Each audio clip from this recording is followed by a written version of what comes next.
This is a classic example of intergenerational trauma. The violence that Skallagrim experienced, the rage that he inherited, is now being visited upon his own son. It's a vicious cycle. But Egil is saved, not by his mother's pleas, but by the intervention of a family servant, a woman named Torgerd Brak. She throws herself between Skallagrim and Egil, shielding the boy from his father's wrath. Skallagrim, in his blind rage, kills Torgerd Brak. He murders his own servant to get to his own son. This act of violence, committed within the supposed safety of the family home, is a turning point. It demonstrates the sheer destructive power of the rage that runs in Egil's family. He immediately comes to his senses and is horrified by his own actions. He and Egil then throw Torgerd Brak's body into a nearby pond.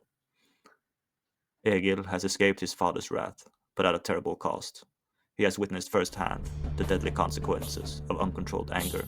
He has seen his own father, consumed by rage, become a murderer. But did the event teach him not to kill? Or did it only show him the power that a violent man can wield?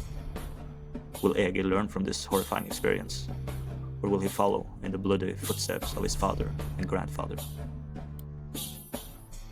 Now we move into Egil's adulthood, a period marked by even more bloodshed and the beginning of a lifelong feud that will shape his destiny.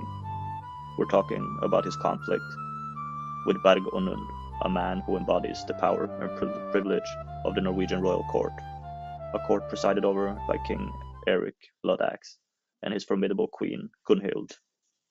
As a young man, Egil set sail from Iceland.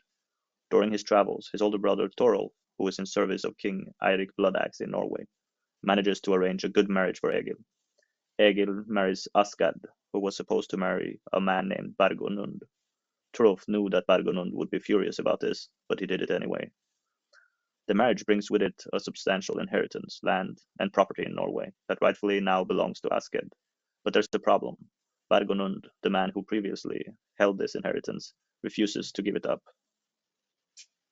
Inheritance disputes were a common source of conflict in the Viking Age. Land was wealth, land was power, and the laws surrounding inheritance, while they existed, were often complex and open to interpretation.